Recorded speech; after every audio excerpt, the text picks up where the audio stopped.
আমার জানুয়ারি মাসের profit and loss statement show করে আপনাদের মনে যে প্রশ্ন হয় যে সুইং ট্রেডিং থেকে সত্যিকারের কত পার্সেন্টেজ রিটার্ন রোজগার করা যায়, এই রিটার্নটা কি কনসিস্টেন্ট পাওয়া যায়, নাকি কিভাবে আমি আমার প্রফিট ব্যাপারটাকে একটু প্ল্যান করব, সুইং ট্রেডিংয়ের ক্ষেত্রে কত ক্যাপিটাল দিয়ে শুরু করা উচিত আমার, আমার কি চাকরি ছেড়ে দিয়ে ট্রেডিংয়ের মাধ্যমে শুধুমাত্র সুইং ট্রেডিং করে কি সংসার চালানো যায়, এই যে বিভিন্ন প্রশ্নগুলো আপনাদের মনে আসে এবং আমার কমেন্ট বক্সেও প্রচুর এই ধরনের প্রশ্ন আসে, তারই একটা সায়েন্টিফিক অ্যান্সার আপনাদের সামনে তুলে ধরার চেষ্টা করব। মন দিয়ে শুনবেন ভিডিওটা। আপনাদের মধ্যে অনেকে আছেন যারা নতুন শেয়ার মার্কেট শুরু করেছেন, আবার অনেকে আছেন যারা অলরেডি কয়েক বছর ধরে মার্কেটে আছেন, কিন্তু বিশেষ করে এই প্রশ্নটার উত্তর কিন্তু এখনও অনেকের সঠিকভাবে জানা নেই। কারণ প্র্যাকটিক্যাল এক্সাম্পল, প্র্যাকটিক্যাল যে ট্রেডার, তার পিএনএল স্টেটমেন্ট শো করে কিন্তু আমি আপনাদেরকে বোঝাবার চেষ্টা করব। ঠিক আছে, তো চলুন শুরু করি। প্রথমে যে কথাটা বলার সেটা একটু দেখে বলে নিই। ভিডিওটাকে শেষ পর্যন্ত তো অবশ্যই দেখবেন, কারণ ভিডিওতে অনেক কিছু কিন্তু আমি ভিডিওর মাঝে মাঝে বলবো, মিস করে গেলে কিন্তু আপনারা পুরো জিনিসটা বুঝতে পারবেন না। চলুন প্রথমে পিএনএল স্টেটমেন্ট সাথে আছে, এই পিএনএল স্টেটমেন্টটা দেখাচ্ছি কারণ আমি জানুয়ারি মাসে যা যা ট্রেড নিয়েছিলাম সেগুলো কিন্তু আমার ইউটিউবে আপনাদের সাথে শেয়ার করা ছিল।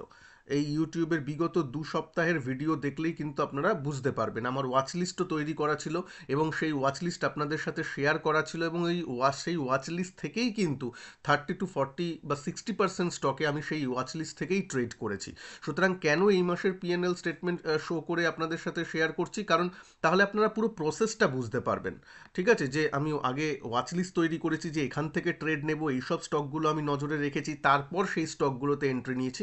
সুতরাং যারা এই চ্যানেলটা ফলো করছেন পুরো প্রসেসটা অ্যাজ এ সার্কেল বুঝতে পারবেন। ঠিক আছে, চলুন আমি তাহলে লাস্ট 30 ডেজ এখানে চুজ করে নিই। পিএনএল যদি আমি সাবমিট করি তাহলে আপনারা দেখতে পাচ্ছেন এখানে রিয়ালাইজড পিএনএল মোটামুটি 99,000 দেখাচ্ছে। ঠিক আছে, আমি তর্কের খাতিরে এটাকে 1 লাখ ধরে নিতে পারি, তাহলে হিসাবের সুবিধা হয়। ঠিক আছে, এবার যেটা আমরা ভুল করি বা যেটা আমরা সবাই ভুল করি, সেটা হচ্ছে এই অঙ্কটা দেখে, এই অ্যাবসলিউট টার্মসটা দেখে মনে হয় ওকে তাহলে তো বেশ সুইং ট্রেডিংয়ে ভালো রকম টাকা মোটামুটি 1 মাসে চলে আসে, ভেরি গুড, আমি এটাই করবো, এবার চাকরি ছেড়ে দিয়ে এটা করব, অনেকের মনে হয়। না না, আগে একটু দাঁড়ান, আগে একটু ভাবুন আমি এই ভিডিওতে যে কথাগুলো বলছি।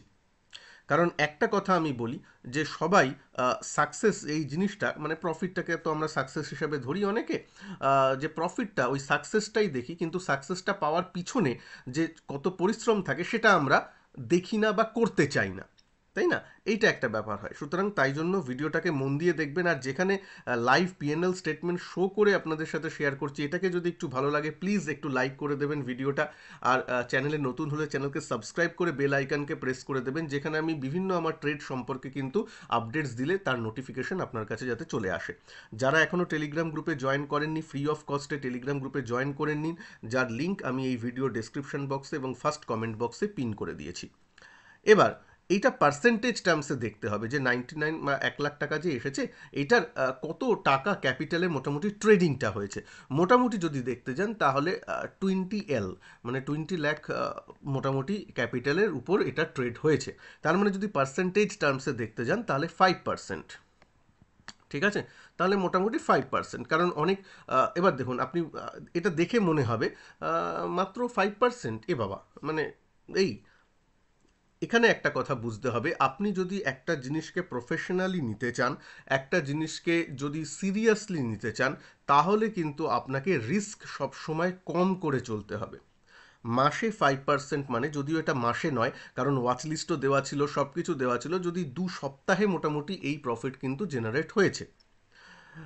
যদি এটা কারোর কাছে পার্সেন্টেজ টার্মসে কম মনে হয়, তাহলে আমি বলবো যখন আপনি সিরিয়াসলি ট্রেডিংয়ে নামবেন, দেখুন সিরিয়াসলি ট্রেডিংয়ে নাম মানে কি, মানে যখন আপনি ধরুন কাজের ফাঁকে ফাঁকে ট্রেড করছেন সেটা আলাদা ব্যাপার, কিন্তু যখন আপনি একদম এটাকেই প্রফেশন করে যদি আপনি ট্রেডিংয়ে নামেন, তখন সপ্তাহে 5% বা 1 মাসে 5% কিন্তু মোর দ্যান এনাফ, সেটা আপনার মনে করা উচিত, কারণ তখন আপনি রিস্কটা কম নিতে হবে। মানে পার ট্রেড যে রিস্ক নেবেন, ধরুন পার ট্রেড আপনার টোটাল অ্যাকাউন্টের 1% বা 2%ই আপনি রিস্ক করতে পারেন। তো যদি আপনার বড় অ্যাকাউন্ট হয় সেক্ষেত্রে রিস্কটা তখন 1%-এ নেমে যাবে, কারণ অ্যাবসলিউট টার্মসে আপনার বড় অ্যামাউন্ট চলে আসবে, তাই না? সুতরাং 1% যদি আপনি বড় অ্যাকাউন্টের রিস্ক নেন, তাহলে আপনার রিস্ক টু রিওয়ার্ড রেশিও ধরুন 1:2 অনুপাতে আপনি রিস্ক টু রিওয়ার্ড রেশিওতে করছেন, সেক্ষেত্রে আপনার 2% একটা ট্রেডে আসবে। এরকম যদি আপনি 3টে ট্রেড করেন এবং 3টেই সাকসেসফুল হয়, সেখানে আপনার 5 to 6% হতে পারে। বুঝে গেল অঙ্কটা? সুতরাং রিস্ক টু রিওয়ার্ড রেশিও, যেটা আমরা প্রথমেই যারা নতুন আছেন তারা নজরে দিই না, বা পুরনো হলেও আমরা নজরে দিই না, সেটাকে প্লিজ মাথায় রাখুন। প্রত্যেকটা ট্রেডে কিন্তু নিজের অ্যাকাউন্টের 2%-এর বেশি আপনাকে রিস্ক নেওয়া যাবে না পোর্টফোলিওর। তার মানে কি? তার মানে একই সাথে আপনি ধরুন প্রত্যেকটা ট্রেডে 2% করে আপনি রিস্ক নিচ্ছেন। এবার আপনি বললেন তাহলে তো ওকে, পোর্টফোলিও, টোটাল পোর্টফোলিও, তাহলে দাদা আমি 3টে ট্রেড একসাথে ওপেন করে রাখি, প্রত্যেকটায় আমার পোর্টফোলিওর টোটাল রিস্ক 2%, না তাহলে তো 6% হয়ে গেল। আপনার যদি টোটাল 3টে ট্রেড ওপেন থাকে, এই টোটাল 3টে ট্রেডের যদি স্টপ লস হিট হয়, তাহলেও আপনার অ্যাকাউন্টের টোটাল 2%-এর বেশি লস হবে না। এই অঙ্কটা করে আপনাকে পজিশন সাইজ ডিটারমাইন করতে হবে। এই অঙ্কটা করে কিন্তু আপনাকে পুরো ব্যাপারটাকে করতে হবে। কেন এত কথা বলছি? এত কথা এই জন্যই বলছি কারণ এখন বুল রান চলছে। বুল রান চলছে বলে আমাদের মনে একটা ভ্রান্ত ধারণা মার্কেট ক্রিয়েট করে, বা আমরা নিজেদের মধ্যে ক্রিয়েট করে ফেলি যে ও এখন তো যা স্টক ধরছি সুন্দর বাড়ছে, সুতরাং শেয়ার মার্কেট যেন এরকমই। স্পেশালি যারা নতুন, তারা তো আরও ভাববেন যে বাহ, শেয়ার মার্কেট তো এরকমই, আইআরএফসি সুন্দর বেড়ে যাচ্ছে, একবার ধরলেই 30% রিটার্ন, এনএইচপিসি সুন্দর রিটার্ন, পিএনবি, যারা আমার চ্যানেল ফলো করেন প্লিজ একটু কমেন্ট করে জানাবেন পিএনবি নিয়ে আপনাদের মন্তব্য। পিএনবি সুন্দর 100 টাকায় আমি নিজে ট্রেড নিয়েছিলাম, সুন্দর কয়েকদিন 4-5 দিনের মধ্যে 25% রিটার্ন দিল। 125 টাকায় এর আগের দিন বন্ধ হয়েছে, 25%। দেখে মাথা ঘুরেই যাবে, বাহ 4 দিনে তো 25% আসে, তা এখানে 5%-এর কথা হচ্ছে মাসে, 4-5%, এ বাবা এটা কি কথা? না, লং রানে যদি আপনাকে সার্ভাইভ করতে হয়, যার মধ্যে বিয়ার মার্কেটও আসবে, মাইন্ড ইট, যার মধ্যে বিয়ার মার্কেটও আসবে, তখন আপনি সুইং ট্রেডিংয়ের কি করে করবেন, তাই না? আপনার যদি এটাকে লং টার্ম ক্যারিয়ারে চেঞ্জ করতে হয়, সুতরাং তখন আপনাকে বুল মার্কেট এবং বিয়ার মার্কেট দুটো মার্কেটকেই প্লে আউট করার মতো স্ট্র্যাটেজি বা সেট আপ রাখতে হবে। এবং যখনই আপনি স্ট্র্যাটেজি বা সেট আপটা রাখবেন, তার সাথে সাথে রিস্ক ম্যানেজমেন্ট, মানি ম্যানেজমেন্ট সবগুলোকে একসাথে নিয়েই চলতে হবে। এই নয় যে যখন বুল মার্কেট চলছে আমি একদম সব কিছু ভুলে গিয়ে, ওই 2% রুল ভুলে গিয়ে আমি আমার অ্যাকাউন্টের 20% লাগিয়ে দিলাম বাজারে, চলো এখন তো বুল মার্কেট চলছে আরামসে চলি, না, সেটা নিয়ম হলো না। কারণ সুইং ট্রেডিংয়ের একটা সব থেকে বড় রিস্ক কি, একটু ভিডিওটা পজ করে একটু কমেন্টে লিখবেন। সুইং ট্রেডিংয়ের সব থেকে বড় রিস্ক কি, যেটা আমার সব থেকে বড় মনে হয় এবং যার উপর আমার কোনো হাত নেই, কোনো হাত নেই, মানে আমি আমার ইন্ট্রাডেতে আমি সব কিছু করতে পারি, অ্যাডজাস্ট করতে পারি, অপশানে অ্যাডজাস্ট করতে পারি, কিন্তু এইখানে অ্যাডজাস্টের কোনো সুযোগই নেই। সেটা হচ্ছে ওভারনাইট পজিশন হোল্ডিং। সে আপনি যত ভালো বুল মার্কেটে থাকেন না কেন, আপনি কিন্তু এই ওভারনাইট রিস্কটা ক্যারি করছেন। একটা ধরুন আমি কথার কথা বলছি, আমি কোচিন শিপইয়ার্ড সামনে দেখা যাচ্ছে, কোচিন শিপইয়ার্ড নিয়ে রেখেছি ধরুন কথার কথা, হঠাৎ করে রাতের দিকে একটা বাজার ক্লোজের পর একটা ওভারনাইট একটা খারাপ খবর নিউজ এলো কোচিন শিপইয়ার্ড নিয়ে, বা আপনি ইনফোসিস ধরে রেখেছেন, ইনফোসিস নিয়ে হঠাৎ করে রাতের দিকে একটু খারাপ খবর চলে এলো যে ওদের সিইও হয়তো রিজাইন করেছে বা ওদের কিছু হয়েছে গ্রুপে, সাথে সাথে কি হবে, পরের দিন দেখবেন 5% নিচে হয়তো শেয়ারটা খুললো, আপনার স্টপ লসও হিট হওয়ার চান্স নেই, কারণ 5% তো গ্যাপ ডাউন হয়েছে। কি করবেন? এই জিনিসগুলো কিন্তু মেনে নিয়ে চলতে হবে। তাই জন্যই পোর্টফোলিওর 2% ওইটুকুনি যদি রিস্ক করে কম সংখ্যক শেয়ার নেওয়া থাকে, তাহলে অ্যাটলিস্ট একটু ধাক্কা লাগলেও আপনি পুরো মার্কেট থেকে আউট হয়ে যাবেন না, ফিরে আসার যথেষ্ট সময় পাওয়া যাবে, সুযোগ পাওয়া যাবে। তাই জন্যই বলছি নিয়ম মেনে চলতে হবে। এরকম কিন্তু ঝটকা অনেক বুল মার্কেটে লেগেছে, শেয়ার হোল্ডারদের ভ্যালু বা আপনার রিটেল ট্রেডাররা কিন্তু বুল মার্কেটে সে অর্থে টাকা বানাতে পারেনি, এবং অনেকে সব থেকে বেশি বুল মার্কেটই রিটেল ট্রেডারদের ফাঁসিয়েছে। এটা কিন্তু আগের বুল মার্কেটগুলোতে হয়েছে। এই বুল মার্কেটটা একটু অন্য, এখানে শেয়ারগুলো চলছে, ছোট ছোট শেয়ারগুলো চলছে, পিএসইউ স্টকগুলো চলছে, এটা দেখে মাথা ঘুরে যাবেন না। মনে করে দেখুন, পোস্ট কোভিড যে বুল রানটা চলেছিল তাতে অনেকেই কিন্তু উইপ্রোতে 700 টাকায় 600 টাকায় ফেসে আছে, যে দাম এখনও 2 বছর পরেও কিন্তু ফিরে আসেনি। এরকম অনেক বড় বড় শেয়ারে, দীপক নাইট্রাইটে ফেসে আছে লোকে, এশিয়ান পেন্টসে ফেসে আছে লোকে। হ্যাঁ, দাম পেয়ে যাবে, চিন্তা নেই, এইগুলো সুন্দর স্টক, সুন্দর দাম পেয়ে যাবে, কিন্তু বুল মার্কেটে অনেক ফাঁসার সওদা হয়ে যায় আমাদের থেকে। তার জন্যে যখন আপনি ট্রেডিং করছেন তখন তো টাকাটাকে ব্লক করে রাখলে চলবে না। যারা ইনভেস্টমেন্ট তারা নয় এশিয়ান পেন্টসে আমি অনেক বছর রাখতে পারি, ঠিক আছে, ঠিকই দাম পেয়ে যাব, হয়ে যাবে, কিন্তু আপনার ট্রেডিং ক্যাপিটাল যে, ধরুন আপনি 10 লাখ টাকা নিয়ে ট্রেডিং করছেন, 10 লাখ টাকাটা এশিয়ান পেন্টসে তো আপনি 3 বছরের জন্য রাখতে পারবেন না, সেটা তো তাহলে ইনভেস্টমেন্ট হয়ে গেল, বুঝতে পারছেন? সুতরাং এক্ষেত্রে কিন্তু ওভারনাইট রিস্কটা আপনার মাথায় থাকছে। তাই জন্যই বলছি, মান্থলি এই বুল মার্কেটে, সরি, মান্থলি এই বুল মার্কেটে আপনার 4-5% যদি আসে, is more than enough, is more than enough, এটা আমি বারবার বলছি। এইবার একটা কথা বলি, তাহলে কি দাদা মোটামুটি প্রত্যেক মাসেই 4-5% করে আসতে পারে? উত্তর হলো না। এই টার্গেটটা রাখবেন না সুইং ট্রেডিংয়ে, স্পেশালি অপশানের ক্ষেত্রে। অপশান সেলিং বা অপশান স্ট্র্যাটেজি যেগুলো হয় তাতে মাসে 3-4%-এর একটা ধারণা ওভারঅল হতে পারে, হলেও হতে পারে, কিন্তু সুইং ট্রেডিংয়ের ক্ষেত্রে কিন্তু এরকম কোনো টার্গেট হবে না। কারণ এরকম অনেক মাস থাকবে বা এরকম অনেক সময় থাকবে যখন আপনার ড্রাই সিজন চলবে, মানে তেমন কোনো সেট আপ অনুযায়ী আপনি স্টক পাচ্ছেন না। আমি এই বুল মার্কেটের কথা বলছি না, আমি ইন জেনারেল বলছি। তখন পাচ্ছেন না, তখন কোনো ট্রেড সেট আপের মতো পাচ্ছেন না, বা একটা দুটো ট্রেড নিলেও সেটা আপনার স্টপ লস হিট হচ্ছে, বা স্টপ লস হিট না হলেও একই জায়গায় দাঁড়িয়ে আছে, তেমন কোনো মুভমেন্ট নেই, এরকম হতে পারে। তো সেক্ষেত্রে হয়তো 1 মাস আপনার এরকম চললো, কিন্তু তার পরের মাসে মার্কেট আবার সদয় হয়ে আপনাকে মোটামুটি 8% রিটার্ন দিয়ে দিল, তাহলে আপনার অ্যাভারেজ 4% হয়ে গেল 2 মাসের। এরকম আমি বলছি, অন অ্যান অ্যাভারেজ ধরা উচিত। তাহলে এবার প্রশ্নটা আসে, যে দাদা সঞ্জয়, তো তুমি যখন অন অ্যান অ্যাভারেজ বলছো, তাহলে কি এরকম হতে পারে আমি কি এর উপর বেস করে সংসার চালানোর ডিসিশন নিতে পারি, বা জব ছেড়ে ট্রেডিংয়ে কমপ্লিটলি নিজেকে দিয়ে সেটা কি করতে পারি? এটা কিন্তু খুব ভালো প্রশ্ন। আপনাদের মনে যদি এই প্রশ্নটা থাকে, প্লিজ ভিডিওটা পজ করে প্লিজ একটু নিচে লিখুন, হ্যাঁ দাদা এইটাই আমার প্রশ্ন আছে, তাহলে আমি বুঝতে পারবো কজনের মনে লং টার্মে এই ভিউটা থাকে, এবং এটা থাকা খারাপ নয়।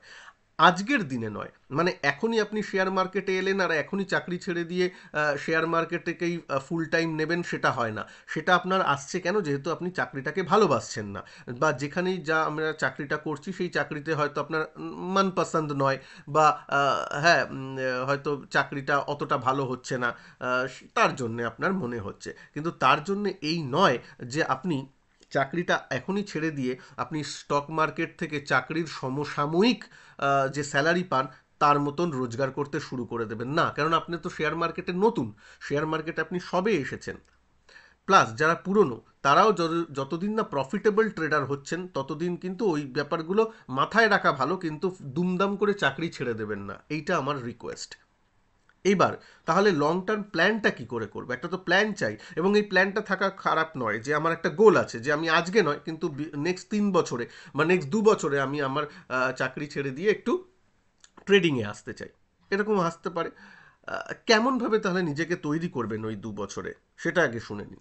সেটা হচ্ছে, প্রথমে একটা তো কর্পাস তৈরি করতেই হবে। একটা কর্পাস চালা, কেন শেয়ার মার্কেটে দেখুন টাকার পার্সেন্টেজ অনুযায়ী টাকা আসে, সুতরাং সেক্ষেত্রে একটা কর্পাস আপনাদের চাই।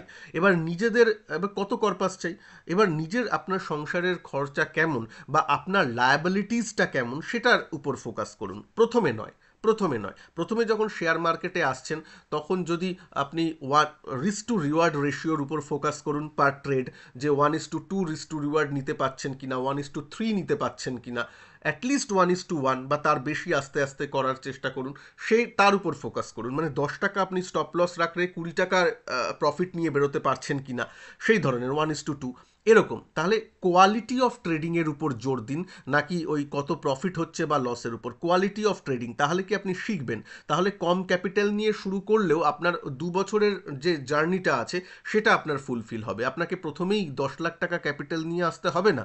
প্রথমে 50,000, 1 লাখ একটা মিনিমাম ক্যাপিটাল নিয়ে এলেন, যেটা আপনি অ্যাফোর্ড করতে পারবেন, যার মধ্যে একটু লস হলেও আপনি ভেঙে পড়বেন না, সেই ধরনের ক্যাপিটাল নিয়ে আসা উচিত। তারপর কি হচ্ছে করা উচিত, কোয়ালিটি অফ ট্রেডিংয়ের উপর ফোকাস করা উচিত। কিউটি, যার মধ্যে রিস্ক টু রিওয়ার্ড রেশিও, আপনি কত আর্ন করতে পারছেন পার মান্থ বা পার কোয়ার্টার, তার উপর ফোকাস করুন। পার কোয়ার্টার মানে 3 মাস। ঠিক আছে। কোয়ালিটি অফ ট্রেডিং এই করতে করতে দেখবেন যে আপনি 50,000 ক্যাপিটালটাকে একটু বাড়িয়েছেন, এতে কনফিডেন্স আসবে। এইভাবে করে কিন্তু আপনাকে আস্তে আস্তে এগোতে হবে। তারপর কি, একটা বুল মার্কেটের স্ট্র্যাটেজি হলো। তারপর যখন বিয়ার মার্কেট আসবে, তার জন্য আপনাকে নিজেকে প্রিপেয়ার করতে হবে যাতে ফিউচারে আপনি ট্রেড করতে পারেন। যারা এর প্যারালালি অপশানে ট্রেড করতে পারেন, তাদের সেটা তো একটা অ্যাডেড অ্যাডভান্টেজ যে বুল মার্কেট বিয়ার মার্কেট দুটোতেই আপনি প্লে করতে পারবেন। কিন্তু যারা একদম স্টকে থাকতে চান, তাদের জন্যেও কিন্তু আপনি যদি ফিউচারের উপর ফোকাস একটু পরে করেন, তাহলে আরামসে জিনিসগুলো হবে। ঠিক আছে। তো আশা করি ব্যাপারটা আপনি বুঝতে পারলেন। আবার আশা করি ব্যাপারগুলো আমি একটু বোঝাবার চেষ্টা করলাম এই শর্ট ভিডিওর মধ্যে। একদিনে তো সব কিছু বুঝিয়ে দেওয়া যায় না। আপনারা যদি এর একটু কন্টিনিউয়েশন ভিডিও চান, আমি সেটাও আপনাদের সামনে আনবো। তবে একটা রূপরেখা আমি তৈরি করে আশা করি দিতে পারলাম, যেখানে অ্যাটলিস্ট 2-3 বছরের গোল রেখে যদি ধীরে ধীরে প্রথম থেকে একটু এগোন। প্রথমে 50,000 ক্যাপিটাল নিয়ে শুরু করলেন, 1 লাখ ক্যাপিটাল নিয়ে শুরু করলেন, দেখলেন যে আপনি প্রফিটেবল হচ্ছেন, দেখছেন যে আপনার রিস্ক টু রিওয়ার্ড রেশিও ভালো হচ্ছে। তারপর 3 মাস বাদে ক্যাপিটালটা আর একটু বাড়ালেন, একটু 25% তাতে ইনক্রিজ করলেন, 50% ইনক্রিজ করলেন। এইভাবে নিজেকে এগোতে হবে। একদিনে বড়লোক হওয়া যায় না, একদিনে জিনিসগুলো করা যায় না। আরেকটা কথা বলছি, আরেকটা যে কথা দিয়ে শুরু করেছিলাম, যে সাকসেস দেখলে মানুষের ভালো লাগে, কিন্তু সাকসেসের পিছনে, সাকসেসটা আমরা সবাই নিতে চাই, কিন্তু সাকসেসের পিছনে যে পরিশ্রমটা থাকে সেটা আমরা কেউ নিতে চাই না। সেই পরিশ্রমটা না নিতে পারলে কিন্তু এই সাকসেসটাও পাওয়া কঠিন হয়ে পড়ে। তাই জন্য প্লিজ, যা আমি বলছি, একটু সময় লাগবে, একটু পরিশ্রম করতে হবে, সেই জিনিসগুলো একটু করবেন। এবার আমরা জিনিসগুলো শিখবো কী করে, তার জন্য ফ্রি অফ কস্টে শেয়ার মার্কেটের কোর্সের একটা কমপ্লিট প্লেলিস্ট কিন্তু আমি আপনাদের জন্য বানিয়ে রেখেছি, যেখানে সুইং ট্রেডিং বা যে কোনো অপশান ট্রেডিংয়ের জন্য যে আমার ট্রেডিং সেট আপ, সেটা এক্সপ্লেন করা আছে। Money management, risk management, stop loss কীভাবে রাখবেন, প্রফিট, টার্গেট প্রফিট কীভাবে বুক করবেন, সব কিছু নিয়ে একটা কম্প্রিহেন্সিভ 37টা ভিডিওর একটা প্লেলিস্ট আছে। একটু সময় লাগবে দেখতে, কিন্তু প্লিজ দেখলে অনেক উপকৃত হবেন বলে আমি মনে করি। সেই ভিডিওর প্লেলিস্ট আপনাদের স্ক্রিনে চলে আসবে, ক্লিক করে অবশ্যই দেখবেন। ভালো থাকবেন সবাই। ভিডিওকে ভালো লাগলে একটু লাইক করে দিন। নমস্কার, জয় হিন্দ, বন্দে মাতরম।